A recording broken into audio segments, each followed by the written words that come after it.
All right. Why did 2000s games look like that? Let's give this a watch. Let's do this. Okay. Remember when almost every game was set on a tropical island? Yeah. Why was that? If you had a control Because it was cool and the color palettes were cool and water graphics were cool. Like, everybody wanted to be on a tropical island. What are you talking about? and or sentience in the 2000s, you'd be familiar with Far Cry, Super Mario Sunshine, and Final Fantasy X. There's actually a surprising reason for their tropical theme, but we'll come back to that later. At the time, maybe you were PS2 pilled, or found truth on the first sacred ring of Halo. You might also remember when menus were more than just advertisements for an item shop, or a completely different game. If you can hear either of these images, you might know what I'm getting at. The point is, games in the 2000s didn't just feel different, they looked different. And Because they got your money off of the game purchase, not off of continued monetization. You know what I'm saying? goes a lot deeper than graphical limitations. We got some of the most iconic character designs, weapons, and settings, and also some of the worst. Anyway, grab some low poly snacks and put on aquatic ambience, because we're about to go way back to try and find out why. I like that. I like that one. I use that in my fucking... I'm sure you've seen these low poly PS2 filters floating around online. They're made to emulate the look of games like Resident Evil 4, Kingdom Hearts, and Grand Theft Auto. While this might seem like just another trend, there's a big reason people are still so obsessed with this look. So why are objectively worse graphics back in fashion? First, we've got to understand why games looked like this in the first place. Time to talk triangles. In 3D games, polygons are the tiles that make up all of the objects you see and interact with. The more of these you have stuck together, the smoother something looks. For reference, Lara Croft used to be made up of about 200. Nowadays, you need at least 100,000. More polygons also equals more detail. It's largely why food no longer looks like a handful of pixels, being far more complex and realistic. With that being said, comment which one of these looks more delicious. Anyway, it wasn't as simple as slapping more polygons together. In the 2000s, consoles and hardware weren't able to process that many at once. Imagine trying to play Red Dead Redemption 2 on a PlayStation 2. It's just not happening. Instead, they had to get creative with what they had, and every polygon counted. They were making worlds with less, but trying to make them feel like more. To get around these restrictions, artists would use a couple interesting techniques. The most iconic of these is cell shading. This kind of replicates the feel of hand-drawn comic book style artwork, and can be seen in games like Jet Set Radio and The Legend of Zelda: The Wind Waker. By using this style, game studios could add personality to their world and its inhabitants, while still staying within any technical limitation. Still a beautiful game to me. Like, Wind Waker, I still think that game looks amazing to me. Jet Set Radio from the year 2000 is regarded as being the first game to utilize this technique on a large scale. It actually won several awards for this, with its vibrant and unique world design. Unsurprisingly, nostalgia isn't the only reason that people fell in love with low-poly games. I believe a lot of their charm is in their simplicity. While environments like this are less detailed and less full, they can make gameplay more engaging for a very simple reason. And that is, our brains love to fill in the gaps. When we encounter a low-poly environment, we instinctively use our imagination to add the missing details. It's similar to when you have, say, a silent playable character, and you start projecting your own thoughts or personality onto them. This process lets us engage with the world on a deeper, more personal level. So, just like developers, low-poly simplicity does invite our creativity. It's partly why people remember childhood games as being much more detailed than they actually were. Less complex environments also means that elements like gameplay, story, and character take center stage. And if you're only working with a few thousand polygons, your protagonist has to have very distinct features. Think about Link's hat, Master Chief's helmet, or Mario's moustache. Most of these started as only a few pixels, but have retained their iconic look all the way up until today. Personally, as graphics have advanced, I think we've lost a lot of the charm that made these early characters so recognizable. Yeah, they have a lot of detail, but there's nothing distinct about the characters that make them stand out, you know? Back then, bold and exaggerated features were necessary, giving them a timeless, instantly recognizable appeal. This, and the continued interest in low-poly aesthetics, shows that sometimes less good contrasting is more. Colors. Yeah. This game looks so good for the time. From the crystalline waters of Spira to the beaches of the Emerald Coast, so many games used to take place in the tropics. There's been some pretty interesting theories as to why this was, but let's go over a couple of examples first. Final Fantasy X was released in 2001, with Tidus and Yuna exploring the world of Spira. This consisted of various tropical islands with forests, temples, and an endless expanse of blue seas. Locations felt calm and serene, having a refreshing and mystical feel. For many people, this is the best setting in the franchise. It looks vastly different to titles like Final Final Fantasy VII and the cancelled darker Final themes. Fantasy Versus, which showcased a darker, grungier tone. I don't know why they don't remake Final Fantasy X. Like, if they remade that shit in modern time, with modern graphics, Jesus Christ, I'd buy that shit and play it over again. I tried to replace Final Fantasy VII, but it's just like, I played it so many times when I was a kid, and then it's just like, I don't know. It's still fun, but don't get me wrong. But it's just, I don't know. It doesn't have the same feel. Moving on, 2002's Super Mario Sunshine exemplifies this tropical beach obsession. Taking place on Isle Delfino, it came complete with lush green hills, palm trees, and Gelato Beach. Unsurprisingly, water-based mechanics made up a sizable portion of the gameplay, with lily pad levels and Flood, a water-propelled jetpack. Regardless, the game wasn't without its controversies. It moved away from the traditional use of multiple biomes and worlds being only a single location. While the different levels did keep things interesting, people still found the transition weird and the gameplay kind of repetitive. Still, this is the minority and it's even recently been remastered. Other honourable mentions include The Wind Waker and Kingdom Hearts 2. Before we get a bit game theory, the obvious reason for these environments and the prevalence of the ocean is that, well, it was possible. Simulating splashes, ripples, and dynamic water is not easy, and it was only just becoming accessible in the early 2000s. Studios were saying goodbye to the chunky water of the 90s and welcoming in the moist horizons of the new millennium. Having a good system became a key benchmark for quality. In turn, oceans stopped needing to be only backgrounds or death barriers, and could just as easily be interactive set pieces instead. Now, you might have noticed a common thread across the games I've mentioned, namely that they are all made by Japanese developers. This isn't to say that Western games never had these environments, but their use definitely leaned in one direction. In line with this, it's possible that a lot of inspiration came from the country itself. The lead writer of Final Fantasy X, for example, notes that a trip to Okinawa was heavily inspirational. When comparing locations, this makes a lot more sense. Others have taken this a step further, suggesting that vacations to Hawaii inspired a lot of development teams. Whatever the case, I miss the tropical focus of the 6th generation, and always love seeing these environments whenever they pop up today. Amazing. Edgy. On the flip side of the calm, tropical aesthetic I mentioned earlier was a weird fascination with making everything dark and edgy. Prince of Persia went from this to this, and Sonic had a similar shift.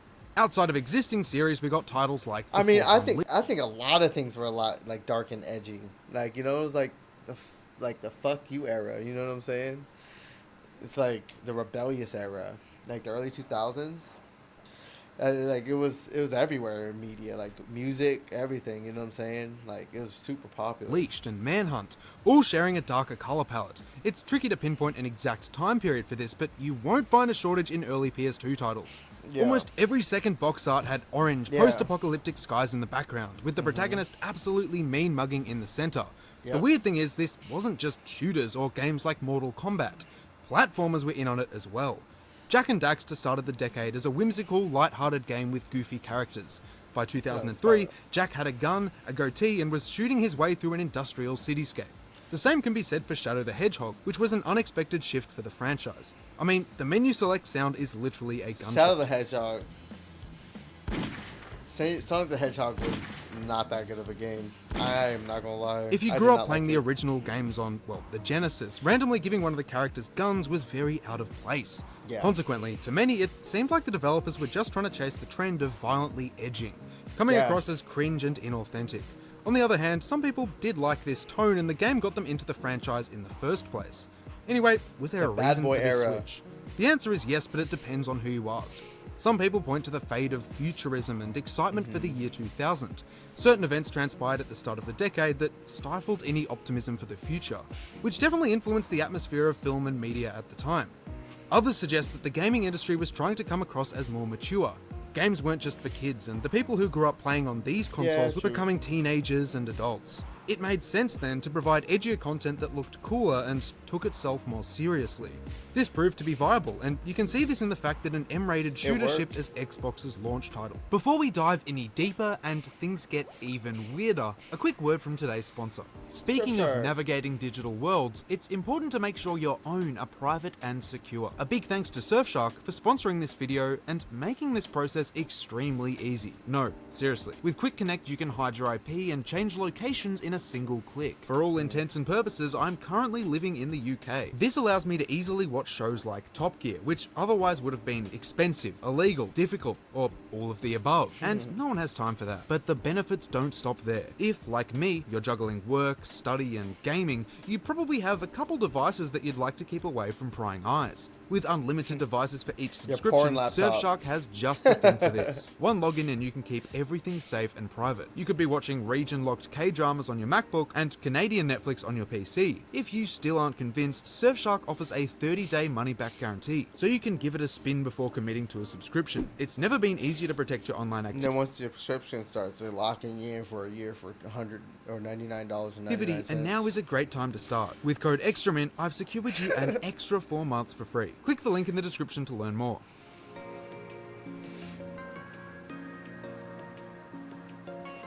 I haven't mentioned Fruitiger Aero for a while, and I'm starting to experience withdrawals. Yeah, so here we are. Yeah. In a gaming context, It was the aesthetic a Fruitiger Aero hardcore trend. It's because I think like computers were actually able to like render water graphics, and then also to like I don't know, like it was just everywhere, man. Like everywhere, everybody used it. Is mostly associated with the 7th generation of consoles, everything. starting in 2005. Things like the water Wii, graphics started getting Xbox better. 360, and the PlayStation 3. Frequent elements were I remember like whenever a game came up with good water graphics, look at the water. Oh my god, it looks so realistic. Now it's just like it's an afterthought now. Like oh, the water it needs to be good. You know, like if it sucks, then it sucks. Like it all looks the same now. You know. to gradients, glossy textures, and skeuomorphism. Skeuomorphism is often used with Fruitiger Aero, and it refers to a style of graphic design that tries to imitate real-world They tried to be futuristic, you know. counterparts of logos and apps. The best example I can give is iOS 5 and its YouTube icons. A cooler example I can give, however, TV, is the Wii. After its release in 2006, interactive gaming was never the same. The nunchucks and the remote allowed you to putt, bowl, swing, serve, and beat your family members like nothing else. While the Xbox 360 was red-ringing to death, it dominated sales, moving over 100 million consoles Wii was worldwide. doing Importantly, amazing. the UI, games, and music are remembered as being distinctly Fruitiger Aero. Menus were clean and white, with a futuristic blue sheen and glossy, rounded buttons. The main menu, for instance, appears friendly and accessible, like a selection of relaxing TV channels. This contrasts other menus from the 2000s, like Metroid Primes, which give off an edgier, dystopian vibe. The Wii's Metroid Prime flagship was supposed to titles do that. maintained this fresh and calming aesthetic. Wii Sports Resort had the iconic Woohoo Island and a focus on water sports, and we haven't even gotten to the music. There's entire compilations of Nintendo's tunes, with everything from the Wi-Fi theme to system settings. Tracks felt futuristic and exciting, but not too Nintendo's intense. really They were good chill at enough to their be left on themes full volume in the and their living room music. while you smashed down dinner and got back to Mario Kart. This all helps the Wii feel really cohesive as a product.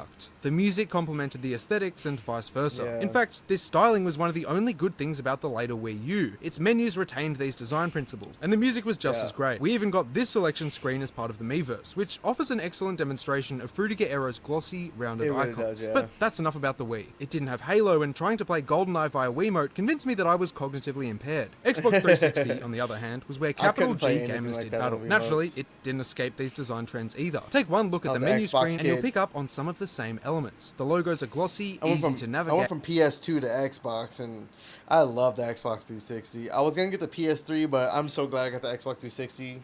That was like the console to me back then. Like Xbox had all the good titles in my opinion. and vibrant. Like I feel like I didn't miss out on shit.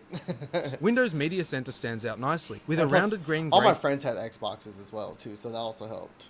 as the backdrop. A common theme in this era was nature. Interfaces shown incorporated in a non-invasive Yeah. and harmonious way. Take a look at this Kinect Nature background, for technology, example, yeah. with its huge circular skylight and a door opening onto a grassy field. This made the tech come across as familiar and approachable. Mirror's Edge from 2008 is another example of a game featuring this aesthetic. You can see it in office spaces like these, having grassy floors and decoration. So, why was this style so popular in games and consoles? Well, it mirrored a much larger movement that extended know. far beyond gaming. After all, this was I don't know around the why. time of Windows Aero, the design language Oh, used yeah. for Windows Vista. Companies were trying to make UI less intimidating by combining it with real-world concepts that people already understood, like nature. Oh yeah, they're adapting a lot of people to the new technology by making it more familiar looking. Yeah, that makes sense. And film. In theory, a menu like this should be easier to navigate and more inviting. I've got a lot of videos that go over this in greater depth, so check them out if you like this kind of design. I think I watched that video. Pretty sure I did. It's one thing to talk about the design of games themselves, but the community at the time was just as interesting, and a lot different from today. In this image, if you weren't distracted by the guy duct taped to the fucking ceiling, you might recognize this as being a LAN party. LAN, or local area network parties, were gatherings where people would bring their PCs or consoles to one location and play under the same network. This allowed for a semi-stable multiplayer experience at a time when high-speed internet wasn't widely accessible. Now, while people still host these today, the community is far smaller and more niche. We'll get into why exactly in a moment. Regardless, popular choices in the 2000s you don't need were to do games that like anymore. You can play from your home. That's why. Don't get me wrong. Like, I was, 2011, 2012, 2013. Like, me and my friends, we'd all go to my friend's house and just game on his internet. So it was fun. We weren't we were all hooked up to the Ethernet, but we were basically doing LAN parties. Like, it was great. Good time. Like, all 5 of us in one bedroom, like in the spare bedroom, just gaming. It was fucking crazy. Halo CE, Half-Life 2, and Warcraft 3 Reign of Chaos. These typically offered fast-paced multiplayer modes, from PvP to PvE. I'll pause for a second here to clarify that these were pretty huge, despite not always being an easy undertaking. You'd have to carry your tower, monitor, keyboard, and 15 packets of Doritos to your mates. Yeah, my computer's way too large to transport anywhere, and this shit's staying in one spot. Now, I say laptop is cool. Gaming laptop, if you want to do it that way. That's what I did when my friend, he had a desktop, but my laptop died, so I just gamed on his desktop a lot. And then I got the desktop from him for free. He just gave it to me, which I used for a while, and then I built a new PC, like a whole new PC.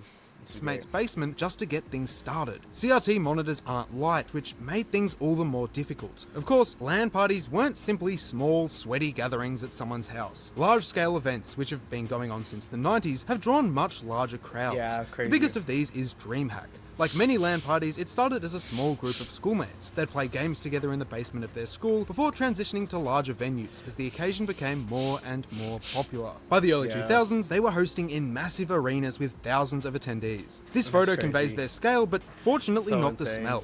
These kinds of events are still ongoing, if you know where to look, but smaller LAN parties are becoming a thing of the past. People are no longer carting their setups over to a friend's house to play multiplayer games. It's far easier to connect online thanks to faster and more reliable internet connections. Unless you live in Australia. This video has been uploading since August. Anyway, I think the decline of LAN parties... Oh yeah, my Australian friends, they tell me all the time, they're like, it's gonna take 2 days to download, mate. I'm like, get the fuck out of here, bro. It's like, I swear to God, it says 12 hours. I was like, Jesus Christ. But he lives in he lives in a shitty part of Australia, like in the bush damn near, so that's probably why. Parties took with it a significant social aspect of gaming. There's something special about physically playing with someone, even if it's just with split screen. You can actually see people's reactions. This isn't the same as voice chat, which itself is a ghost of its former, glory.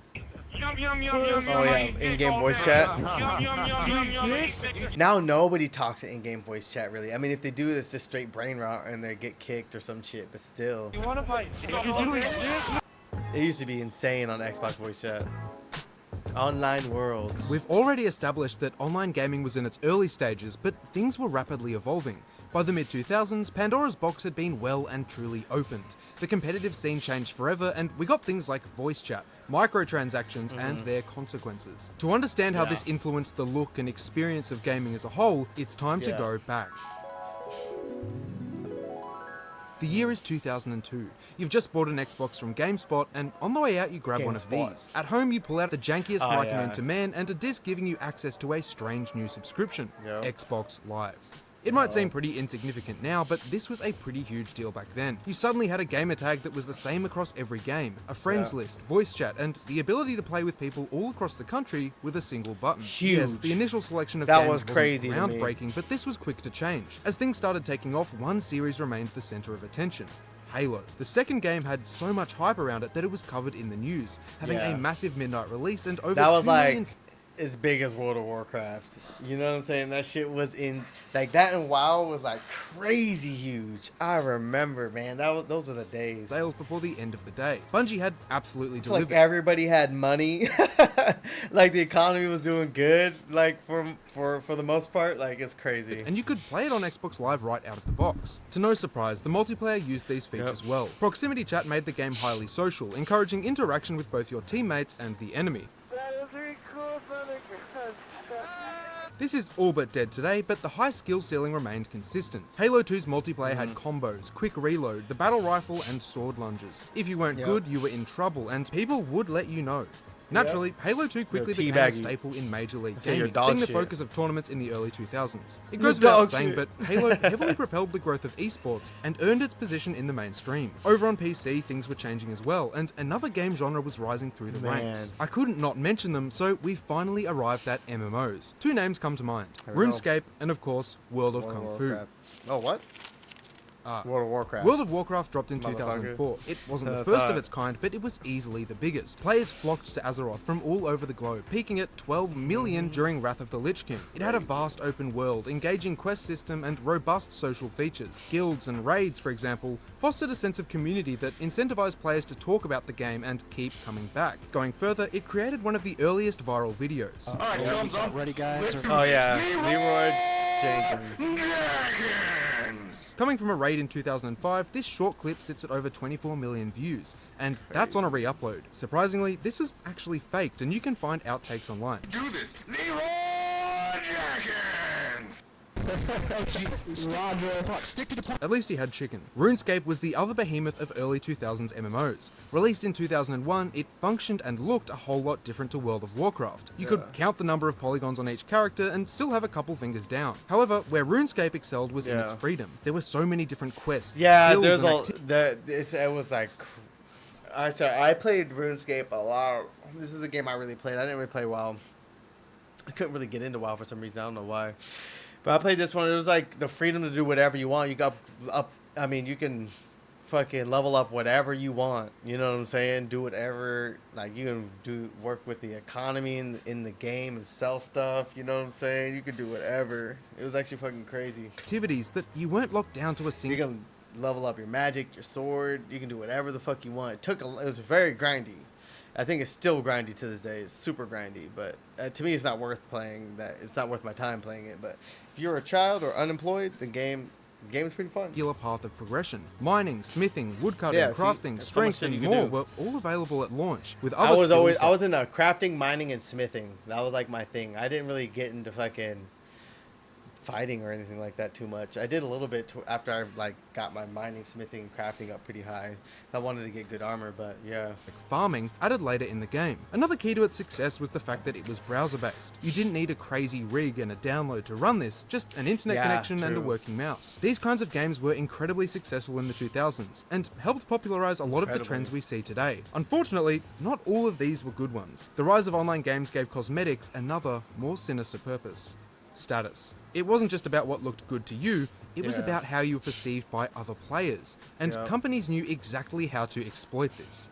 Microtransactions. They gained major traction with the rise of free-to-play MMOs. Skins. Everything from upgrades to cosmetics could be bundled, randomized, and spun for a few dollars. An early adopter of this was MapleStory, with the release of the Cash Shop in the mid-2000s. This wasn't exclusive to online games though, and it started bleeding into every other genre. I'm sure you can guess where this is going, but if not, let me introduce you to the now infamous horse armor. In 2006, Elder Scrolls Oblivion made the strange decision to announce and sell this for $2.50. Sure, this doesn't seem like a big deal today, but at the time it was a massive step towards monetizing even the most trivial aspects of a game. It offered no competitive advantage, didn't look all that cool, but people still bought it. And they never stopped. Massive midnight releases, Not at all. LAN parties, physical game discs, disc drives themselves. All of these are quickly becoming things of the past, and gaming has changed a lot over the last decade. Microtransactions are par for the course, with Fortnite sustained by its item shop for the past 7 years. Going back to UI, I'm still waiting for a menu to give me the same feeling as Halo 3's. Games should feel exciting from the moment you boot them up. I don't want shop bundles being shoved in my face like Windows errors before I've even seen the title screen. Others have just become confusing, moving away from simplicity to whatever the hell this is. Some things, however, have remained strong. Old school RuneScape and World of Warcraft have millions of active users between them, and Halo is still a thing that exists. Even large-scale LAN parties have been kept alive by DreamHack. I also think, as a whole, a lot of people miss the low-poly aesthetics of older games, and actually prefer them to the intense focus on graphical fidelity. But that's more than enough from me. If you enjoyed this video, consider subscribing because I've got a lot more on the way. And let me know what you think. Do you like where games are headed, or could we take some pointers from the past? I think I like where games are headed. I mean, I think we should definitely take pointers from the past. Those people did a great job with what they had to work with, and I think game developers now are just they don't know how to do a great job with what they have to work with now because technology, like a video I just watched, technology is like not can't keep up with the graphical fidelity of new games, and I think that's a big issue. So I think if they just like, you got to make games more accessible to common people who don't have a lot of money to spend thousands of dollars on a gaming rig or a PC. You know what I'm saying? And consoles can barely even keep up too. And it's like, and people complain about a $700 console. It's like, if you want to play these high fidelity games at high frame rates, you gotta get a PC with a 4090 or 7900 XTX GPU. And it's like, it's just not possible without it. So I don't know. I'm gonna give Extra Mint a subscribe in there, and give it a like. That was a good video. I enjoyed that actually.